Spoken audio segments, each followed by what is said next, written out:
Imagine waking up, walking to the bathroom, and catching your reflection in the mirror after a night of heavy sexual release. Have you ever noticed how your eyes seem a little more sunken, the skin under them a bit darker, and that usual spark in your gaze just feels dimmed? It's something I first started noticing in my late teens, long before I ever heard the term semen retention. There's a visible, undeniable shift in a man's countenance the moment that vital fluid leaves his body. Think about the sheer biological intensity of ejaculation. One moment you are filled with a frantic, pulsing energy, a high-tension spring ready to propel you forward, and seconds later you are physically exhausted and emotionally drained. When you look at semen under a microscope, it's literally teeming with life. No other substance in the human body possesses that level of concentrated vitality. So is it really a stretch to suggest that losing this life force on a regular basis would start to drain the very appearance of your own life? Your face is the ultimate scoreboard of your internal health. Attractiveness, at its core, is just a biological signal for abundant life and high-functioning systems. When you are constantly diverting your body's most precious resources, the refined nutrients and arterial blood, to replace what you've thrown away, your somatic cells suffer. There is less fuel to maintain the plumpness of your skin, the whiteness of your teeth, or the brilliance of your eyes.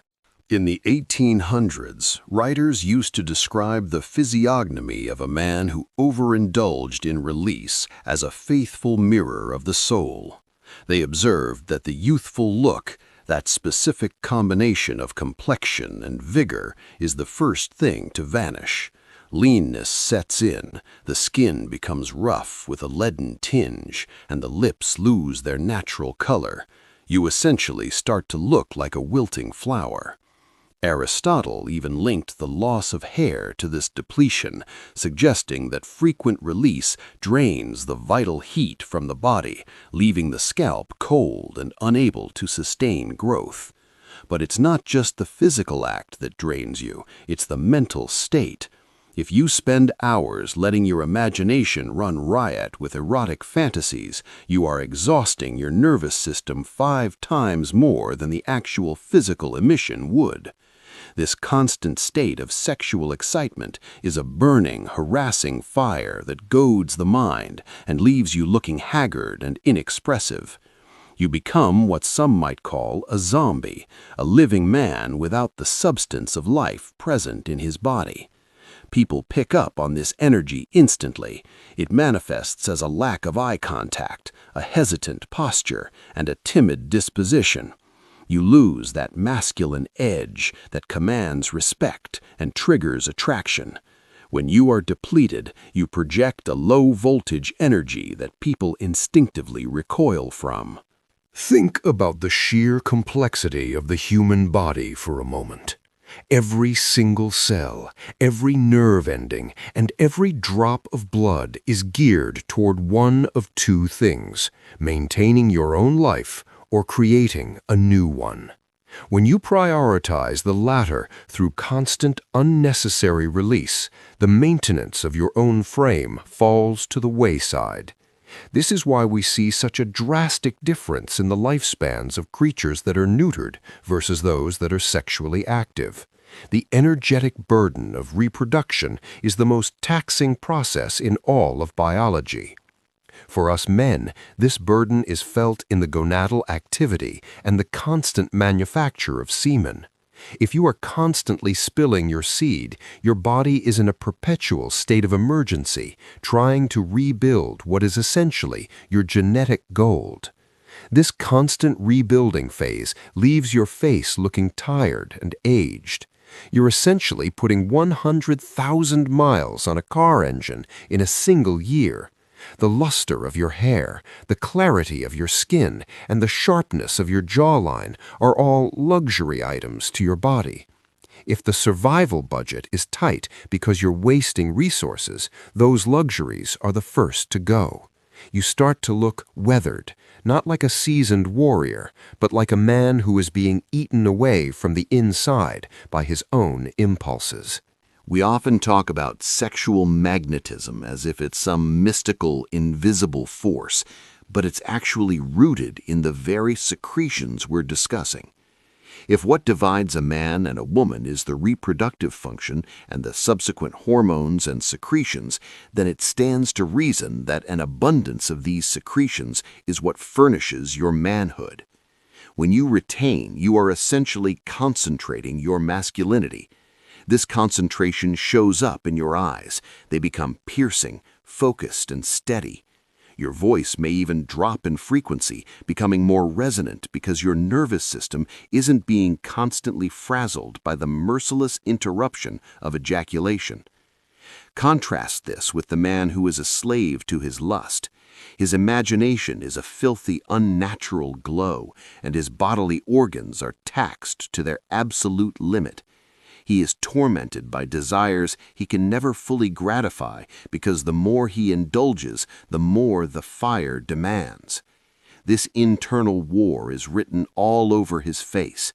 He looks abashed, shrinking from the gaze of others because he subconsciously feels the depletion of his own essence. He fancies suspicion in the eye of everyone who looks at him, creating a cycle of social anxiety and further physical deterioration. The ancient Greeks had a word for this life force, pneuma. They believed it was the principal element of the soul, analogous to the elements of the stars. Aristotle taught that semen was the carrier of this pneuma. When you are full of it, you are full of vital tension, much like a watch that runs perfectly because its spring is tight. When that spring weakens through excess, the friction of life causes the machinery to stop. This is why the retained man feels like he is vibrating at a higher frequency. He has more arterial blood, the oxygenated, nutrient-rich blood, available to nourish his brain and his facial muscles. This blood brings life to the organs and animates the mind. When you divert this oxygenated gold to the testes every single day, your brain and your face are getting the leftovers, the venous blood that has already been stripped of its primary power. You are literally starving your own features of the nutrients they need to look vibrant. Think back to your first love, that intense, pure feeling that didn't even involve the concept of lust yet. There was a glow about you then, wasn't there? That's because your energy wasn't being drained by the beast of addiction. When you transition from a life of lust to a life of love and self-control, your trajectory changes. You stop being a plaything of uncontrollable passion and start becoming a master of your domain. This shift is magnetic. It draws people toward you because you represent abundant life in a world that is increasingly depleted and zombified. You'll find that your interactions with the opposite sex change completely. Instead of feeling apprehensive or repulsed by a man who radiates desperate, drained energy, they feel drawn to the electric circuit of a man who is whole. You become the positive pole in the battery of life, capable of generating a store of personal magnetism that draws in esteem, opportunity, and vitality. On the flip side, when you begin to retain and conserve these secretions, something magnetic starts to happen. Biologically, you are allowing your body to reabsorb those precious atoms of the blood. Instead of being wasted, they are redirected to build a keener brain and more enduring nerves. This is where the glow comes from. It's the result of your internal battery being fully charged.